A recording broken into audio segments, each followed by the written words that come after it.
Pues seguimos en cuestión de prioridades. Son las 10 y 12 minutos de la noche y un buen pulsómetro para comprobar si la economía está en crisis o empieza a despuntar es la inversión en obra pública, es decir, lo licitado por las administraciones municipales, autonómicas y estatales para construir de todo, carreteras, autovías, edificios públicos. La Cámara de Contratistas de Castilla y León es la encargada de asesorar y de defender a las empresas que ejercen esta actividad en nuestra comunidad. Y hoy nos acompaña su presidente, Enrique Pascual. ¿Qué tal? Buenas noches. Buenas noches. Me estaba dando un dato en publicidad que me ha sorprendido bastante. Dice que en la crisis de 2018, de 2008, acabó con la mitad del sector de la construcción. Decía usted hace unos días, hace muy pocos días, que la obra pública se está recuperando. Se mostró confiado en que la recuperación se afiance este año y que la inversión en la comunidad alcance los 2.000 millones. ¿Qué tipo de obras están empezando a ejecutar? Bueno, vamos a ver, yo esa cifra de los 2.000 millones es una cifra que teníamos a principio de año. La crisis de las materias primas, el alza de precios de las materias primas nos está empezando a afectar muy seriamente y esa cifra hay que revisarla y rebajarla, ¿no? Obras, pues las que se hacen siempre, carreteras, modernización de las ciudades, mejora del transporte, las obras públicas básicamente giran en torno a lo mismo. La licitación de la Junta es la única, según los últimos datos, que crece en lo que va de año, mientras que la del Gobierno central y los ayuntamientos han caído. ¿A qué responde? Porque parece extraño que... Yo no le daría mucha importancia a eso porque hemos estado en un gobierno, trimestre, digamos, hay que hacer, sí, pero hay que esperar hacer el balance de todo el año, porque estás comparando un trimestre y cuando decimos que crece con respecto al trimestre primero del año anterior. Hay que ver lo que pasó en ese trimestre con respecto al año. Claro, pero me extrañaba. Entonces, porque estaba. No, hay que esperar. La obra pública hay que hacer balances anuales, ¿no?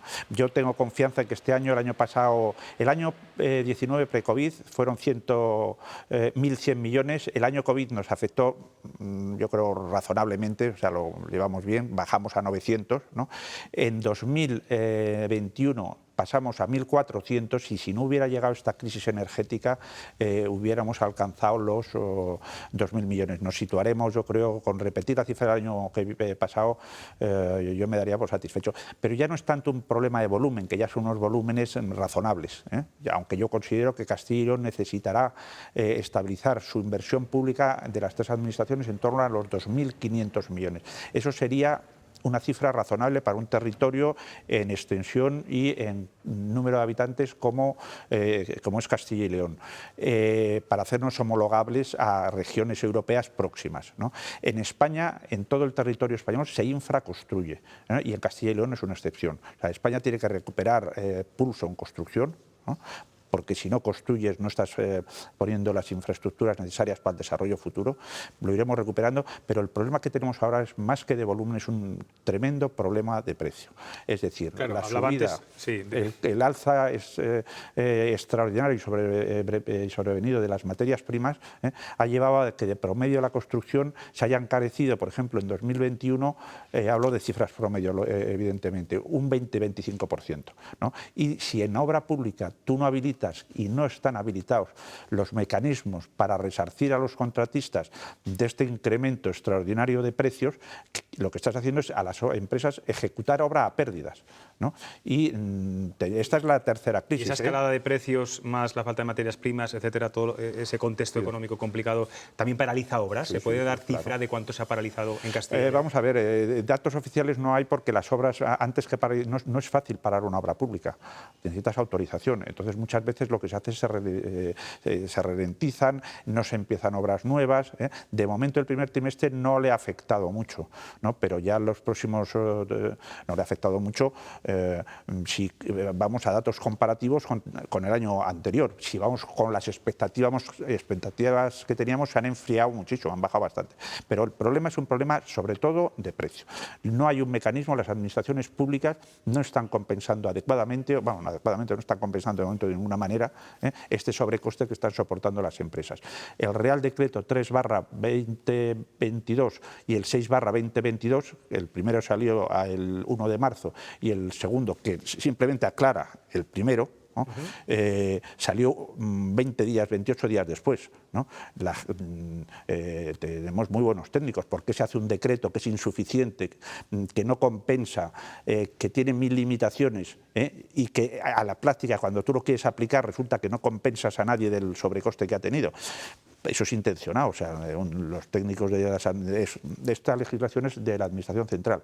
Los técnicos de la Administración Central están sobradamente cualificados para hacer técnicamente un decreto que funcione. Si no se hace, pues el tema es preocupante. No hay voluntad política, digamos, de solucionar este problema. De futuro, señor Pascual, a corto o medio plazo. Los fondos Next Generation, no sé si va a ser un gran acicate para el sector, si se va a generar mucho más empleo, si nos puede cifrar cuánto empleo en la construcción se puede generar.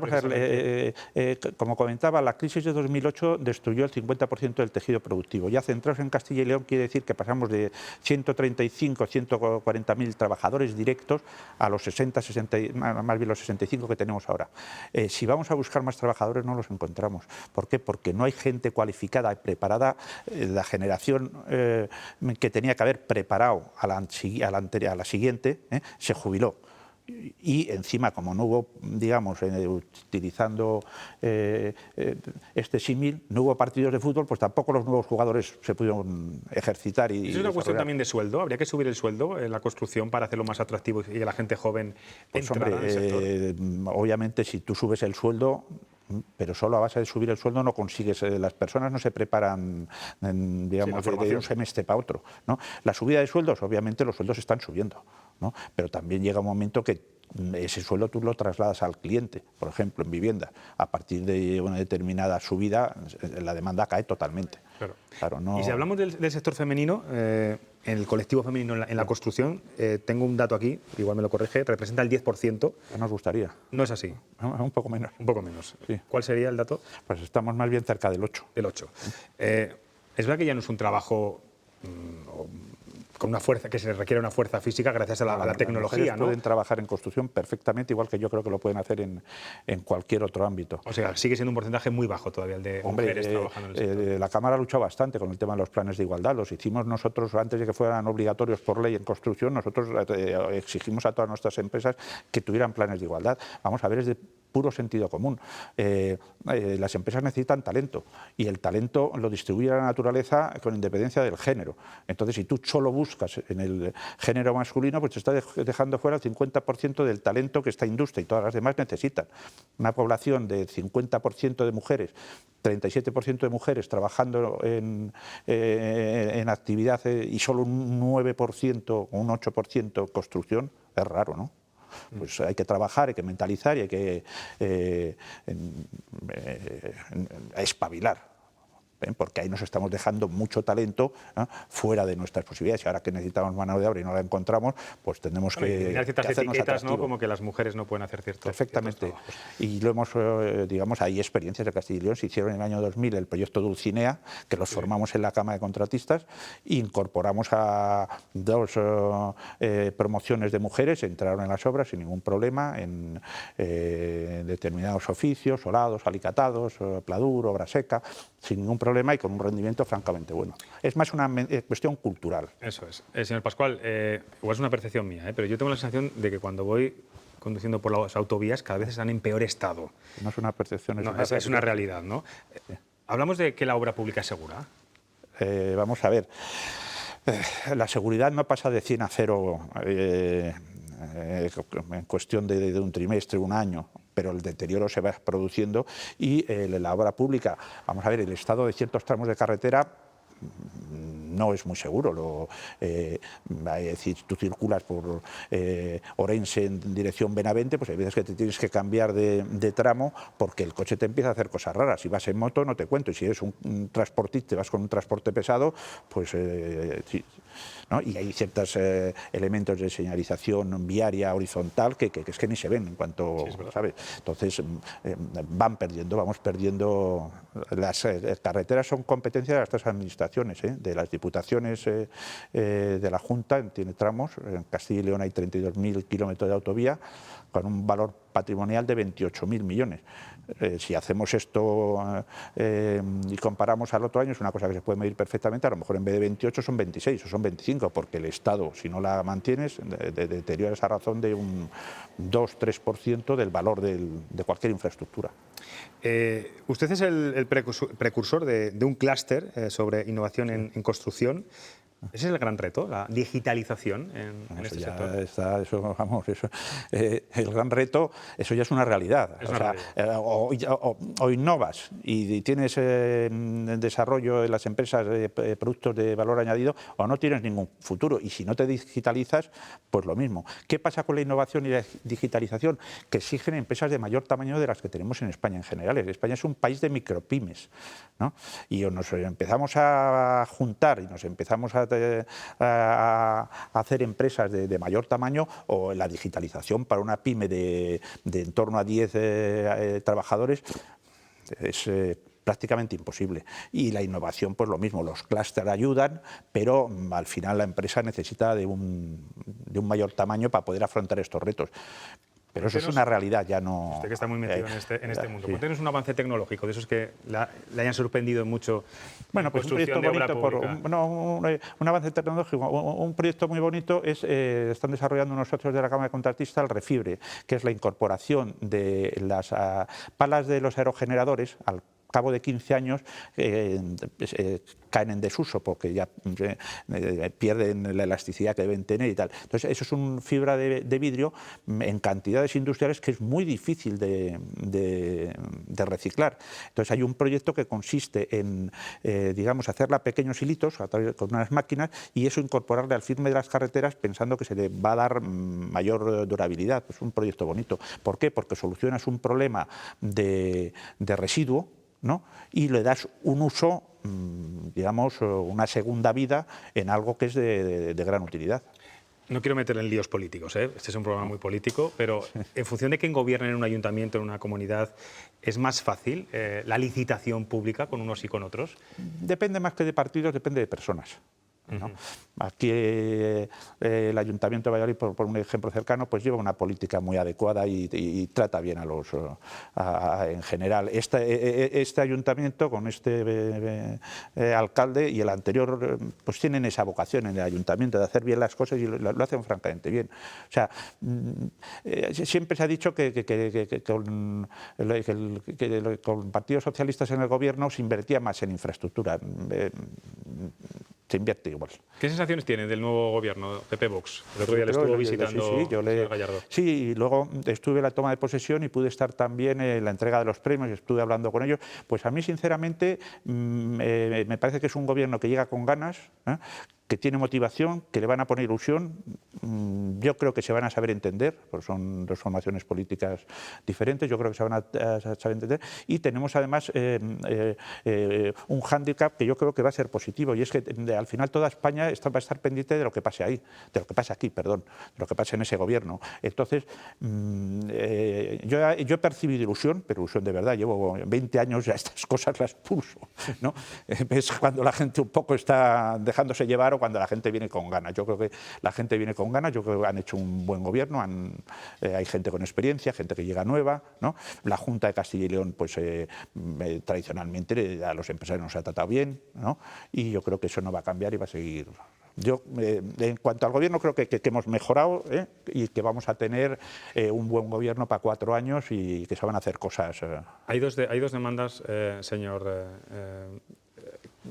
que son históricas y que son las grandes infraestructuras que faltan por hacer en esta comunidad, que es la autovía Valladolid-León y la autovía del Duero. ¿Usted qué piensa? Coño, que tenía que haber ¿Será estado... posible o...? Sí, hombre, todo es posible. Que tenía que haber estado hace 20 años. Que no están hechos, pues una agua pasada no mueve molinos, pues vamos a ver si las hacemos ya, porque nos va en ello. Pero para eso tenemos que mantener el sector vivo, y para mantener el sector vivo hay que pagarle las obras al precio de lo que cuestan, ¿no? Vamos a poner un ejemplo muy sencillo. En Castilla y León estamos hablando de esto, el sobrecoste de las materias primas. Si Castilla y León, Junta, tramo Administración Regional, ha invertido el año pasado, en el año 2021, ¿no?, 600 millones en obra, ¿no?, con independencia de lo que se licite, ha ejecutado, ha pagado certificaciones de obra, y esto se ha encarecido un 20%, quiere decir que faltan 120 millones para compensar a las empresas que los han ejecutado. Páguenseles, porque si no, el 50% que hemos perdido, pues si perdemos ahora otro 20%, Lo que se pierde rara vez luego lo recuperas, ¿eh? La experiencia ya la tenemos. Entonces, yo creo que se tienen que tomar las administraciones, las tres, muy en serio el ser justos, ¿no? No aprovechar un enriquecimiento, valga la redundancia, injusto de ninguna de las administraciones y que se le pague a las empresas por el trabajo que han hecho. Pagar en tiempo y forma, digamos. Ya está. Señor Pascual, tengo aquí a tres tertulianos que también le quieren formular alguna pregunta. Muy bien. Raúl. Hola, buenas noches. Bueno, a mí me gustaría preguntar, ha estado paralizado mucho el tema de la obra por una pandemia y ahora se ve como un repunte de obras, pero los que pensamos mal, vemos muy cercano unas elecciones municipales y unas elecciones generales. ¿Tiene que ver eso en esos años pequeños que ya de experiencia? Cuando hay elecciones, pues parece que... ¿Parece o lo es? Bueno, pues lo es un poco. Y luego cuando se asientan los gobiernos, pues un poco entre que se pone en marcha la nueva administración, esos son los ciclos de 4 años de cualquier democracia, ¿no?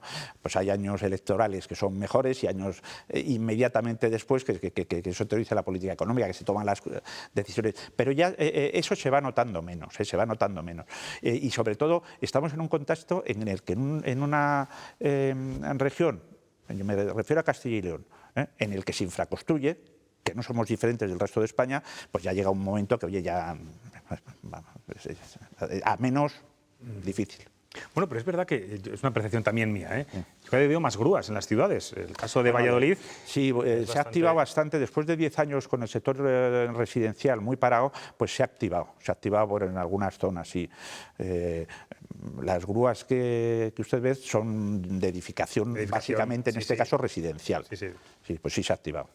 Almudena. Se está haciendo, me ha interesado mucho el enfoque que le ha introducido de la importancia de la innovación en su sector. Un poquito bajo. Perdón. No, eso sí, que me ha interesado mucho el enfoque que le ha dado de la innovación en su sector. ¿Tienen alguna línea o alguna prioridad para evitar los problemas que están teniendo a cuenta de los costes de las materias primas con innovación? ¿O cómo? Porque claro, es que... El alza del precio de las materias primas es un problema a nivel mundial. Sí. Y es un problema bastante estructural. Cada vez somos más gente en el mundo consumiendo más y presionando sobre las materias primas. Eso va a ser una tendencia. No tan exagerado como ha habido ahora, que ha habido elementos como la crisis energética, todo lleva energía, que lo ha acelerado y lo ha complicado. Con el tiempo, en construcción, por hablar del sector en el que yo me ocupo, pues se tenderá a hacer más construcción industrializada, ¿no? Porque la construcción que se hace es un procedimiento de fabricación muy artesanal. En cada obra se fabrica lo que esa obra necesita. Ya hay, el pladur es un ejemplo claro, ¿no? Y hay fachadas que pueden venir prefabricadas, forjados que pueden venir prefabricados. Me veo difícil tramos de autopista prefabricados, ¿no? Pero la industria de la construcción, la tendencia es hacia la industrialización, fabricar, valga la redundancia, en fábrica y montar en obra, fabricar en talleres y montar en obra. La dificultad que hay en ese punto de vista entonces es que se están homogeneizando todos los espacios, acaban siendo todos iguales y pierde personalidad el espacio. Bueno, como que... Tenemos un arquitecto. Bueno, pues hombre, un poco sí, también, sí, pero no es necesario. Es cuestión de que, claro, cuando tú estás empezando a industrializar una actividad, pues los primeros coches sean todos iguales. Y ahora no hay dos que sean iguales, ¿sabes? Entonces al principio luego hay que echar la imaginación y no tiene por qué ser así. Pero un poco sí, ¿por qué? Porque de momento hay pocos fabricantes industriales y tiran series de lo suyo. No, cuando haya más y más competencia, pues se empezará a variar y se empezará a variar el diseño, pero cuando empezaron los primeros coches que había 3 modelos y es que ahora es que no veis ni 2 modelos ni que se parezcan, ¿sabes? Que te compras un coche absolutamente y con la edificación pues pasará lo mismo. Paco. Bueno, yo me tiraría hablando toda la tarde, ya, pero no, lo mismo... hay una cuestión que ha planteado con este asunto del incremento de las materias primas, ¿no? Que ha generado un tsunami en el ámbito del sector del que usted se ocupa. ¿No se podría pensar en declararlo zona catastrófica como cuando graniza, ¿no? Digo, como reflexión, es decir, es un sector... He oído muy poquito la pregunta. Que en el sector del que usted se ocupa, sí, la catástrofe derivada del incremento de las materias primas ha sido descomunal. Sí, o sea, sí. Entonces, del mismo modo que se plantea una zona catastrófica como consecuencia de un temporal o de un... Sí. Habría que pensar en reivindicar eso, porque va a haber muchísimas empresas del sector que no van a poder aguantar ese 20% de los incrementos. Ya no están pudiendo aguantar. Claro, claro. Y eso habría que reivindicarlo de una manera rotunda, porque en definitiva es una cosa justísima. Claro. El problema para un sector como el nuestro es que estamos muy dispersos. O sea, a lo mejor nosotros tenemos en Castilla y León un empleo directo de 65.000 personas, pero distribuido por todo el territorio. Si lo tuviéramos en 20 fábricas grandes y fuéramos cerrando, se montaba un lío tremendo. Si vas cerrando pequeñas unidades de producción muy dispersas, pues se nota menos, y lo que se nota menos, y luego para nosotros es complicado, porque claro, a nosotros ser reivindicativos con nuestros propios clientes nos trae consecuencias. No debiera, ¿no? Claro, no debería, pero el caso es que la condición humana es así, ¿no? Sí, es que bueno, si hay que pagar ese impuesto, además, pues es este un programa impuesto... se llama cuestión de prioridades. Pues esto es una prioridad muy gorda, muy gorda. Después hay un... Y como nos carguemos lo que queda del sector, es como quemar un bosque. Luego se necesitarán años y años. Y el sector de la construcción no son solo las empresas de construcción y los trabajadores, que es que ahora no hay. Subes el sueldo, posiblemente ni subiendo el sueldo encontremos gente, ¿no? Es que hay una industria auxiliar, por ejemplo, un taller de carpintería de aluminio. Se ha roto el relevo generacional. Si ese taller se cierra, antes los negocios, pequeños negocios, pasaban de padres a hijos. Un problema que tiene España es la falta de emprendimiento y la rotura del relevo generacional, ¿no? Si tú cierras ese taller, no lo vuelves a ver. Nos terminarán mandando las cosas desde terceros países, ¿no? Entonces hay que ser inteligente y hay que defender lo que tenemos, porque no solo hace falta lo que tenemos, ¿no? Hace falta más. En este momento Castilla y León necesita, para construir al ritmo que está demandando, 30.000 trabajadores. Y no podemos construir más pues porque no tenemos esos 30.000 trabajadores sobre un colectivo de 65.000. Nos quedaríamos en 95.000, muy por debajo de los 140.000 que tuvimos. Sí hay dos cuestiones. Una, dignificar el trabajo, ese trabajo desdignificado ahora mismo, es un trabajo menor, ¿no? Y no lo es, o sea, no lo es en absoluto. O sea, la construcción tiene una tecnología... Pero no tiene la dignidad requerida, es un problema también cultural, ¿no? Como el trabajo de las mujeres, que son perfectamente capaces como cualquier persona, como cualquier hombre, de llevar a cabo el 99% de los trabajos en la construcción, pero en cambio, por alguna razón, yo creo que también cultural. Y después hay un asunto que sí me gustaría indicar y preguntar, que es... Como es tu sector, te voy a permitir, te recrees un poco más. Vale. Que es... La Unión Europea tiene como objetivos fundamentales, ¿no?, en la asignación de fondos, dos conceptos, ¿no? Uno, reverdecer el mundo, o sea, hacer un mundo más habitable, y con el asunto de la pandemia como razón fundamental por la cual los fondos existen, aún más, ¿no? Hay que imaginarse lo que ha tenido que ser la pandemia para una familia que vivía en una casa de 45 metros cuadrados con 3 hijos y un abuelo, ¿no? Totalmente de acuerdo. Nos han cambiado un poco las prioridades. Hay que cambiar ese concepto, y la Unión tiene esa obsesión, y ese es un objetivo absolutamente escrito. Eso por un lado, y por otro lado, digitalizar, que es un camino al que ya estamos prácticamente todos y todos convencidos, que aproximará los centros a las zonas más marginales y que combatirá de paso la despoblación tremenda que se está produciendo en nuestro territorio, ¿no? ¿No es importantísimo apretarle al Gobierno desde las cámaras, a los gobiernos nuestros, ¿no?, para que esos fondos vengan con una claridad manifiesta, que es una inyección de pasta tremenda, pero y de posibilidades? Sí, esa pasta tremenda que nos tienen que mandar de Europa y que está provisionada a 140.000 millones, los que nos la quieren prestar, es como cuando tú vas a un banco hace una reserva de crédito, pero luego tú le tienes que acreditar que vas a hacer un buen uso. Claro. El gobierno, esa es la presión a la que me refiero. El gobierno de la nación no acredita ni da garantía suficiente, ni tiene técnicos independientes, ni tiene mecanismos de control, y no nos van a dar ni un duro, ¿no?, mientras ellos no estén absolutamente seguros, ¿no?, de que ese dinero se va a hacer un buen uso de él, ¿no? Pero un buen uso en términos de que se va a crear empleo, va a tener un retorno, porque si ese dinero, incluso el que es a fondo perdido, el que no tendríamos teóricamente que devolver, claro, los terceros países lo recuperan con actividad económica, vendiéndonos productos, ¿no? Pero si nuestra economía no funciona, pues los alemanes nos venden sus coches aquí. Entonces, o nos ponemos mucho las pilas, ¿no? Generamos estructura para seleccionar bien los proyectos en el que invertir inteligentemente ese dinero no va a llegar. La pandemia fue de 2020, se habló ya empezamos en verano de 2020 a hablar de los fondos Next Generation. Aquí han venido con cuentagotas y ya han pasado 2 años. A lo mejor cuando lleguen ya no hay quien... Yo creo que nos han pedido bien. Paco, tenemos que terminar ya, ¿eh? Ya, Podríamos crear aquí un debate a dos muy interesante. Enrique Pascual, gracias por estar en Cuestión de Prioridades y por esta radiografía que ha hecho del muchas gracias a vosotros por el interés, que nos hace falta tener visibilidad y os lo agradecemos. Y que tiene que ser una locomotora también en la economía muchas gracias. de nuestra comunidad.